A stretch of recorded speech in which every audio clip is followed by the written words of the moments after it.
6학년 여러분 안녕하세요. 7월 17일 금요일 1, 2교시 미술 시작하도록 하겠습니다. 자, 이번 시간 학습 목표는 다음과 같습니다. 현대 미술 사조를 살펴보고 단독 감상 방법으로 감상해 보는 게 오늘의 공부할 문제가 되겠습니다. 그래서 첫 번째 활동에서는 현대 미술 사조가 무엇이 있고 그 특징들이 무엇인지 알아보고, 그 후에 활동 2에서는 현대 미술 사조의 화가와 그들의 대표 작품을 알아보도록 하겠습니다. 그리고 활동 3에서는 여러분이 오늘 본 작품들 중에서 마음에 드는 작품을 하나를 골라서 단독 감상 방법으로 감상해 보도록 하겠습니다. 따로 선생님이 그림 자료를 보여주거나 이후에 제공하지 않기 때문에 활동 1과 2, 특히 활동 2를 하면서 마음에 드는 화가의 작품이 있다면 노트에 미리 그 작가의 이름과 작품의 제목을 적어놓고 활동 3에서 이용하면 더 좋을 것 같습니다. 그럼 본격적으로 활동 1 들어가도록 하겠습니다. 활동 1, 현대미술사조 살펴보기. 현대미술사조는 후기 인상주의 이후에 나오게 되는데요. 후기 인상주의의 대표적인 화가가 누가 있었죠? 네, 맞습니다. 빈센트 반 고흐.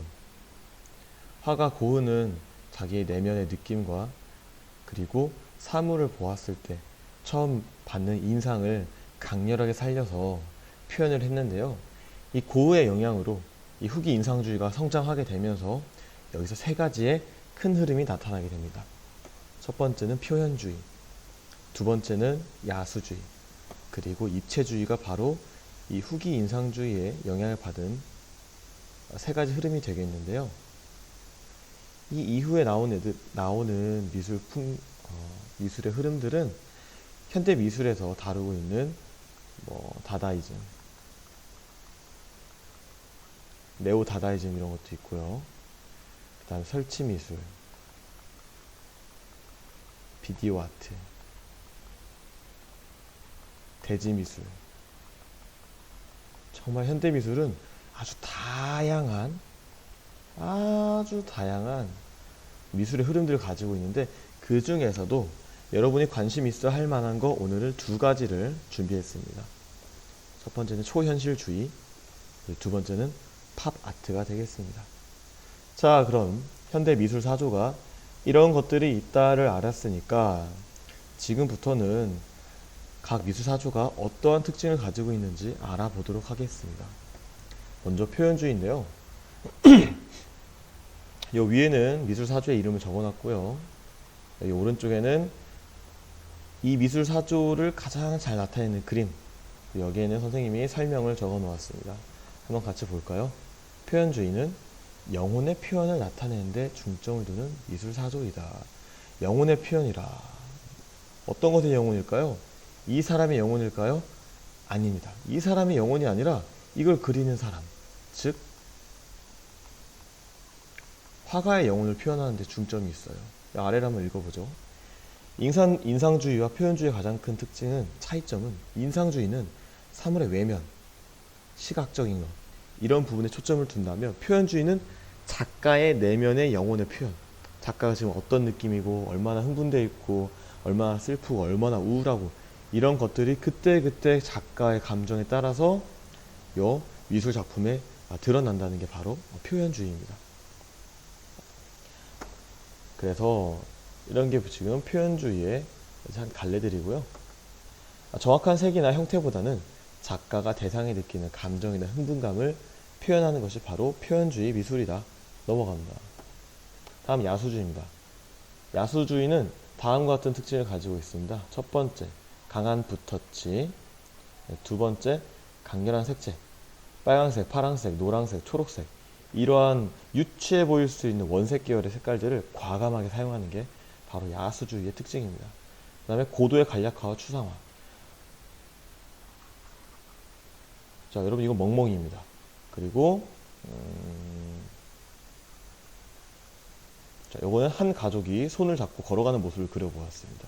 이처럼 작가가 설명해주지 않으면 알 수 없는 혹은 설명을 하기 전까지 전혀 알 수가 없는, 짐작도 안 가는 그런 고도의 간략화, 생략을 많이 하고요. 그리고 추상적으로 표현하게 됩니다. 오른쪽에 있는 걸 한번 볼까요? 자, 여러분, 이거는 마티스라는 작가가 종이를 오려 붙인 건데요. 뭐 하고 있는 것 같아요? 이거 악기 연주하는 겁니다. 바이올린이 있고요. 뭔가 하고 있고요. 악기를 연주하고 있는 모습을 그린 겁니다. 이처럼 말도 안 돼 라는 소리가 나오는 간략화가 바로 야수주의의 특징이 되겠습니다. 다른 작품도 한번 볼까요? 선생님이 강렬한 색깔들을 한번 가져와 봤는데요. 이처럼 대상을 단순하게 표현하는 것은 물론이고 강렬한 색깔을 과감히 사용하는 것이 특징입니다. 또한 이러한 특징들만 제외하면 표현주의의 한 종류로도 볼 수 있겠습니다. 다음 입체주의입니다. 입체주의는 다른 말로 큐비즘이라고도 불리는데요. 큐빅. 영어로 큐빅은 우리나라 말로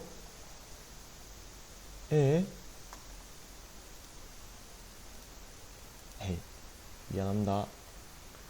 자, 영어로 큐빅은 우리나라 말로 우리가 해석을 하면 정육면체가 됩니다. 대상을, 사람이나 어떤 대상들은 대부분 다 곡면으로 처리가 되어 있죠. 다 곡선을 띄고 있는데 이것들을 정육면체로 잘게 쪼갠 다음에, 지금 보면은 정육면체로 잘게 쪼갠 다음에 다시 재구성하는 게 바로 이 입체주의, 큐비즘의 특징입니다. 그래서 화가가 느꼈던 감정을 다양한 각도에서 바라본 모습을 한 폭에 그려 넣음으로써, 여기까지 말이 제일 중요한데요. 이게 무슨 말이냐면, 이렇게 해봅시다. 선생님이 사람의 옆모습을 그릴 거예요. 그러면 대부분 다 이 정도로 이렇게 그려지겠죠. 이 귀 있고. 이런 식으로 그려질 텐데, 큐비즘 작가들은 여기다가 옆모습인데 눈을 두 개를 그려 넣습니다. 왜냐면 옆모습인데 다양한 각도, 앞모습도 그려 넣을 거거든요.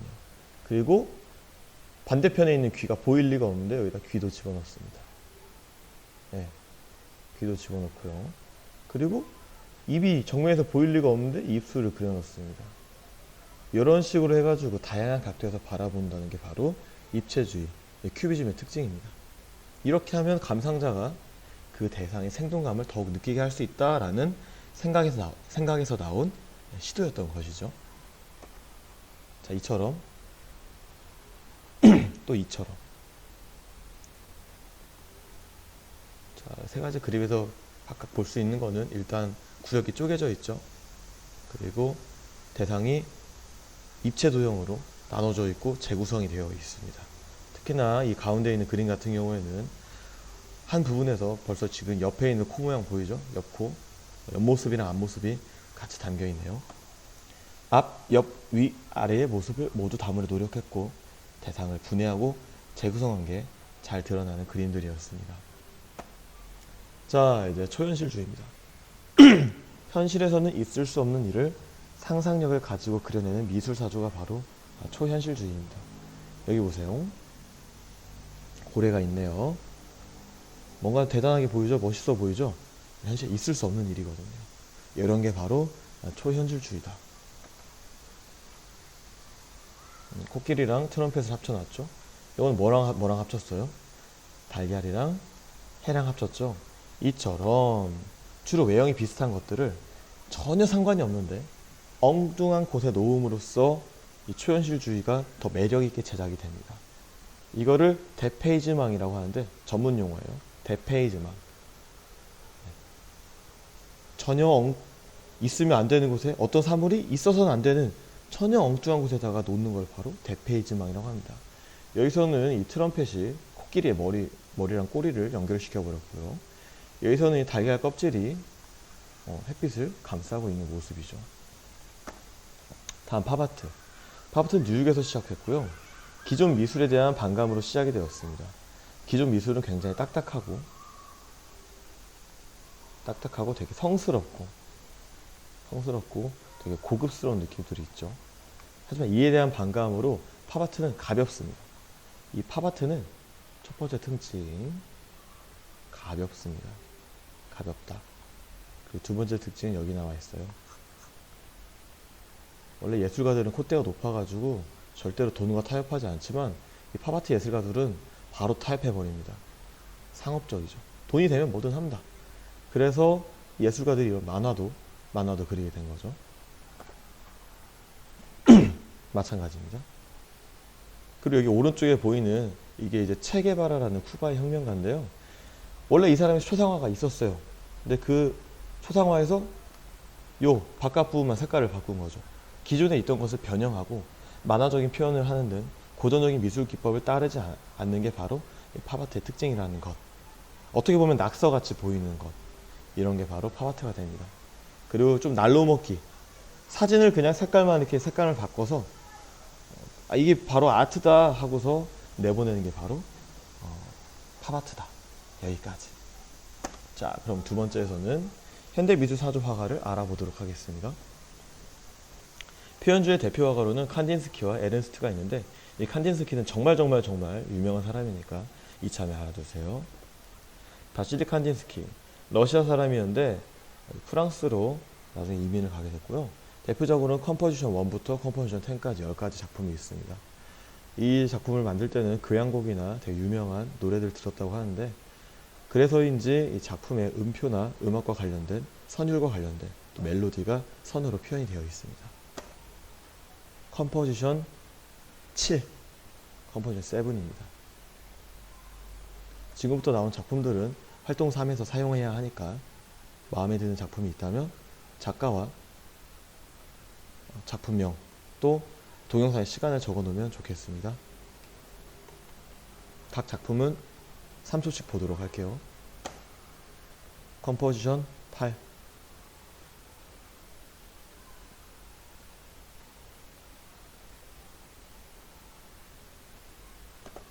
다음 에른스트 루트비 키르히너, 그냥 줄여서 에른스트라고 합니다. 에른스트예요. 에른스트는 독일 사람이고요. 굉장히 독특한 화풍을 가지고 있어요. 5명의 거리의 여인들, 포츠담 광장이라는 작품이 있는데 보면 아, 에른스트 작품이다 느낌 바로 옵니다. 백문이 불여일견이죠. 보러 갑시다. 5명의 거리의 여인들이라는 작품입니다.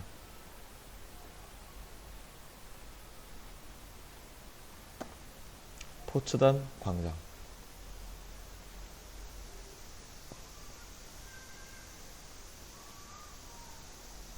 자, 보는 것처럼 우리가 표현주의에서 지금 우리가 본 작가들이 표현주의 작가의 작품들인데 표현주의 특징이 뭐라고 했죠? 네, 영혼. 작가의 영혼을 표현하는 게 바로 표현주의 특징입니다. 이 작품들을 보면은 에른스트의 영혼이 어떤 상태인지 적어도 밝은 상태는 아니라는 걸 여러분이 알 수 있겠죠. 이런 식으로 우리가 이 작가가 어떤 미술사조의 작가인지를 알면은 이 작품에 대해서 더 깊숙하게 알 수 있습니다. 넘어갈게요. 야수주의 대표화가 한 명만 할게요. 바로 앙리 마티스입니다.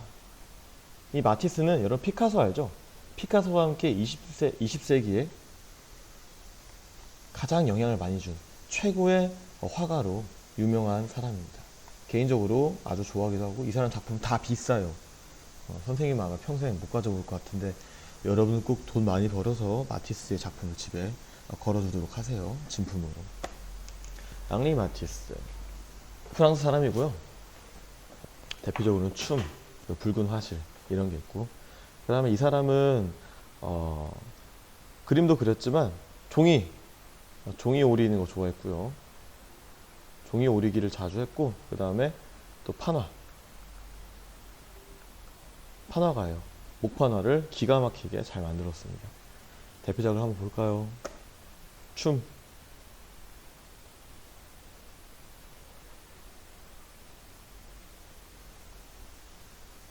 다른 거는 볼 거 없고요. 야수파의 특징 하나, 바로 강렬한 붓터치. 강렬한 붓터치라는 말은 다시 말해서 붓터치가 섬세하지 않다는 뜻이에요. 여기 연필로 쭉쭉 스케치 해놓고 그냥 붓으로 탁탁탁탁탁탁 해가지고 그냥 대충 했죠. 붓자국 다 남았잖아요. 이런 게 바로 야수파의 특징입니다. 붉은 화실.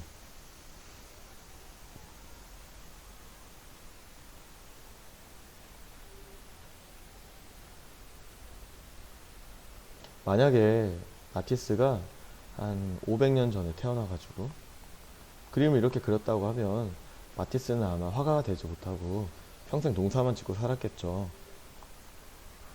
하지만 시대가 바뀌면서 현대 흐름이 이러한 그림들, 이렇게 그린 것도 작가의 개성이다 라고 허용되는 분위기가 있기 때문에 이러한 다양한 미술 사조들이 생겨날 수 있다는 거.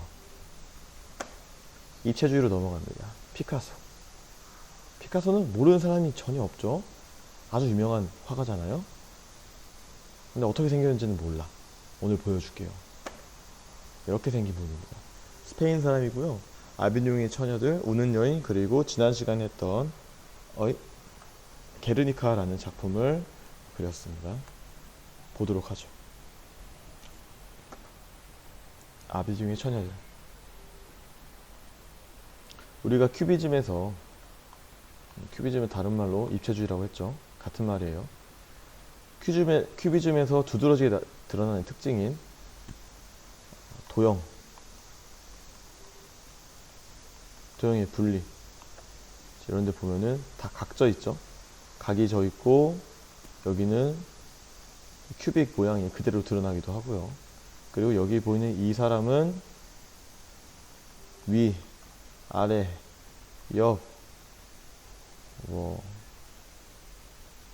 위아래, 옆, 앞병원에 앞까지 모든 각도에서 보는 얼굴이 지금 다 드러나 있죠. 이런 게 바로 큐비즘의 특징이다.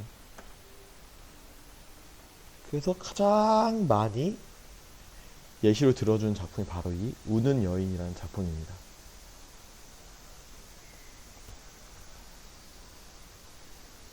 넘어갈게요. 그 다음에 게르니카. 게르니카는 여러분 한 번씩 다 봤으니까 넘어갈게요. 초현실주의의 대표 작가입니다. 살바도르 달리와 마그리트가 있는데요. 보도록 할게요. 살바도르 달리는 얼굴 표정부터 보면은 되게 익살스럽게 생겼죠. 초현실주의부터는 여러분 굉장히 엉뚱한 사람들 혹은 세계관이 아주 독특한 사람들이라고 생각하면 되겠습니다. 이 사람은 화가이면서 동시에 영화 제작가이기도 했고요. 스페인 사람이고 기억의 지축이라는 엄청나게 유명한 작품을 만들었습니다. 바로 이 작품이에요.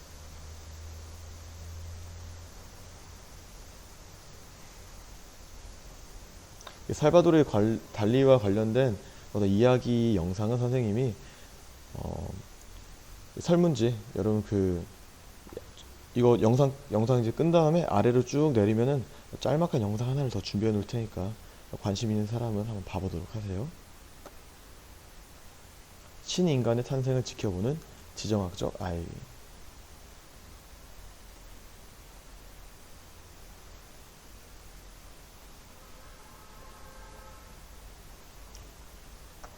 자, 그 다음 르네 마그리트. 벨기에 사람입니다. 붉은 모델 피레네의 성이라는 걸출한 작품을 나왔는데요. 한번 보도록 하죠. 피레네의 성. 자, 바다 위에 돌이 떠 있죠. 그 위에 뭐가 있어요? 성이 있네. 전혀 엉뚱해. 말도 안 되는 것들이 이렇게 그림에 나와 있네. 이걸 뭐라고 해요, 우리? 페이즈망이라고 했죠. 엉뚱한 곳에 엉뚱한 것을 갖다 놓으면 그게 바로 대페이지망 기법이 됩니다. 넘어갈게요. 붉은 모델.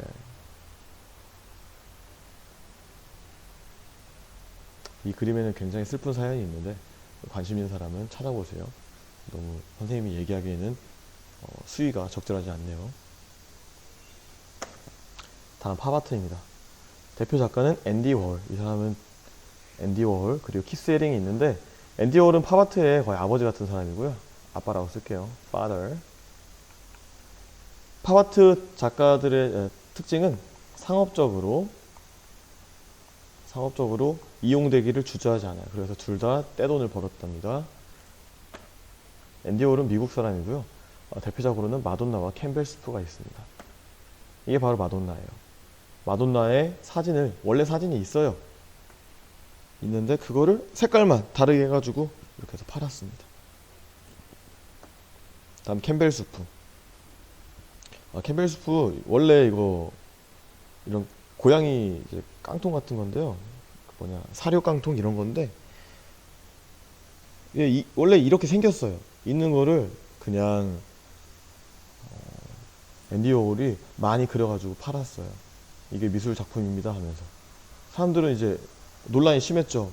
왜냐 이미 기존에 있던 건데 새롭게 창작한 것도 아니고 기존에 있던 거를 모방하고 다시 그렸을 뿐인데 다시 그린 것 뿐인데 뭐 그렇다고 해서 재구성을 한 것도 아니야.